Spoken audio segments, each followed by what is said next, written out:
my friend. Welcome back to our YouTube again, YouTube channel. Now, we are always in the search of happiness and satisfaction. This is the main ingredient of my vlogs. In this episode, or I have here about economic ideas. And these economic ideas, I break down into 7 parts. First part is heaven on earth. Second part, capitalism. Third, communism. Fourth, socialism. And fifth part will be on comparative study of those three. And part 6 is about social justice. And the seventh is yours truly idea. I call it as LCIA idea. Life coach in action idea. Now,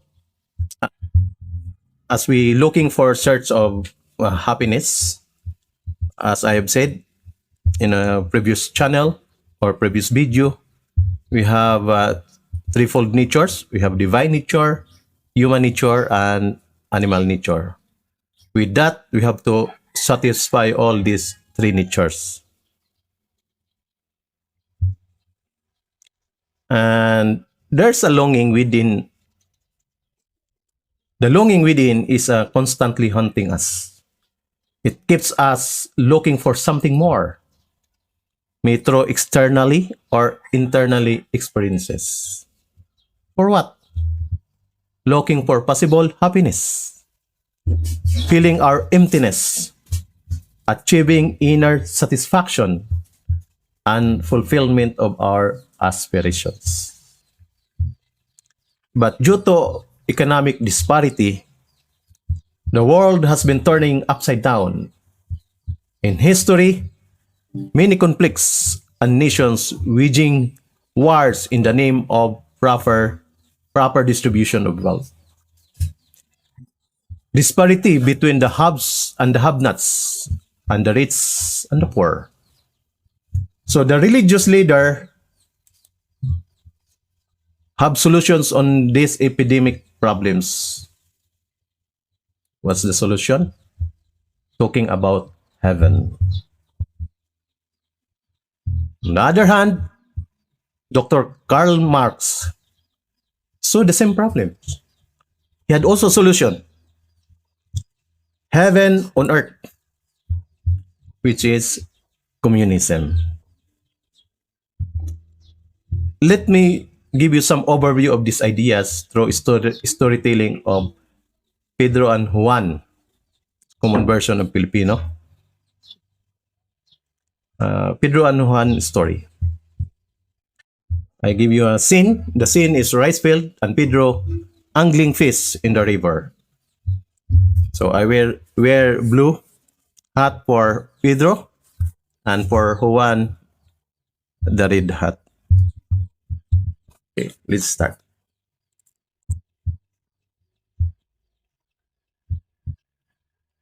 Hello Juan. Please come and join me here in my fishing.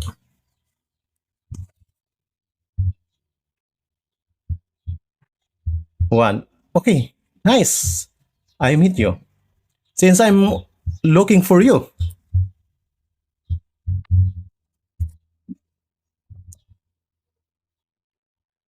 Anything I can serve you, Juan?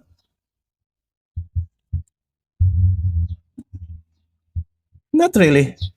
I just want to tell you about my new discovery. Heaven on earth.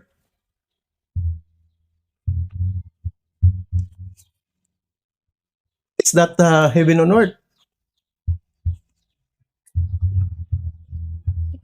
I'm referring to my communism ideology. Brother Pedro, can you tell me about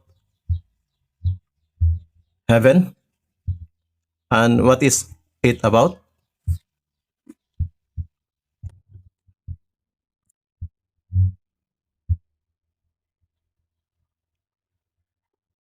You know, Brother Rowan, I'm not much religious guy. Since I enjoy taking cigarettes and drinking alcohol, I will be happy and satisfied already with these vices. If I have extra money, I will go to the bar and looking for even prostitutes. But if you really press me about heaven, I will tell you what I learned from the church.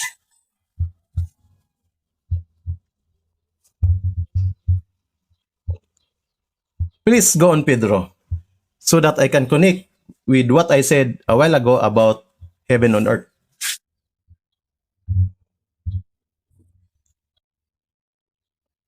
As per my understanding on heaven, when we die, our spirit go to heaven or paradise.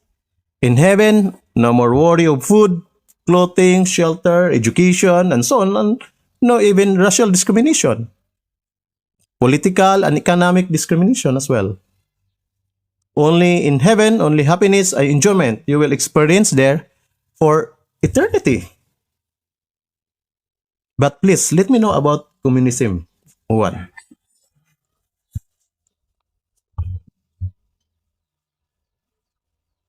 Good, Brother Pedro. I will add to your visualization and comparison between heaven and communism. I want you to know, and maybe you may embrace my ideology on communism. I want you to enjoy and experience heaven, Brother Pedro, while you are still here on earth, not later or just after you die. To give you more about my ideology, I can differentiate between what you said is heaven compared to what I said as heaven on earth. We all have aspirations in life. But in heaven, this is the place where we will be perfectly happy and fulfilled. We can reach there only after life. But in communism, which is in heaven on earth, humanity would eventually reach pure communism, that is, heaven on earth. It is not like utopia, which is just a wishful thinking. But in communism, it is a living reality on achieving heaven on earth. How about the comparison on comforts and conveniences? In heaven, all the comforts and conveniences are provided to all inhabitants. But in communism also, all the comforts and conveniences are provided to all inhabitants in equal share, abided by the rule from each according to his ability to each according to his needs. About sensual pleasure, in heaven is a beautiful place. There's a lot of rooms, gold, silver, you name it, in heaven. But in communism, since you don't have private ownership, the state will provide housing for you and your wife as shelter. In heaven, it is a place of everlasting celebration and pleasure for the senses. In heaven, you can have even 72 virgins. As you mentioned, Pedro, you like women and even alcohol. In heaven, there's rivers of wine. But in communism, only one wife. And as you said, you have vices, you can have equal distribution of your cigarettes and liquors. As I've said, it is abide from each according to his ability, to each according to his needs. And since we are talking about sexual pleasure, if in communism, if there is a child born, it will be separated from the family because the state will take care of those children. How about ownership? In heaven, God is the owner of heaven. In communism, the state or the government is the owner of the land and all other properties. It will confiscate all private lands, businesses, even abolition of inheritance. Even the housing you live belongs to the state. In communism, we will all prohibit all small-scale enterprises, entrepreneurs, to avoid exploitation and poverty, private property.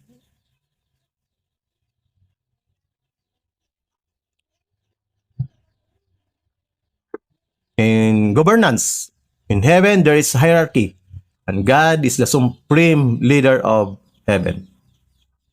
In communism, the pure communist setup, there is no more leader, stateless. But in transition towards communism, we must undergo first socialism. So in socialism, we need first supreme leader or the dictator to carry out plans towards our ultimate aspirations, communism, heaven on earth. How about change of leadership? Because Pedro, our situation in capitalistic state. In in your heaven, no more replacement of God in heaven. But in communism, we need a violent overthrow of the entire social order through revolution, not evolution, and through confiscation of even the property of rebels. If they are communist, but they are trying to against the government, their property will be confiscated and they will be thrown through gulag.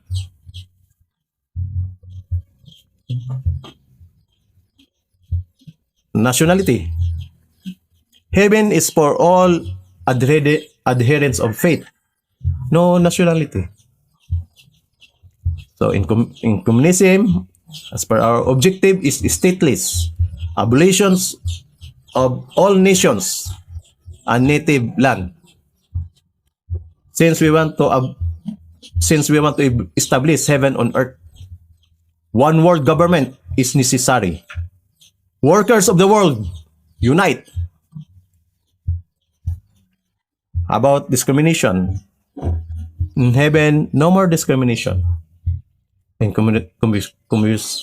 communism also, it is a classless society. Disappearance of all classes of society except the proletarians, the workers.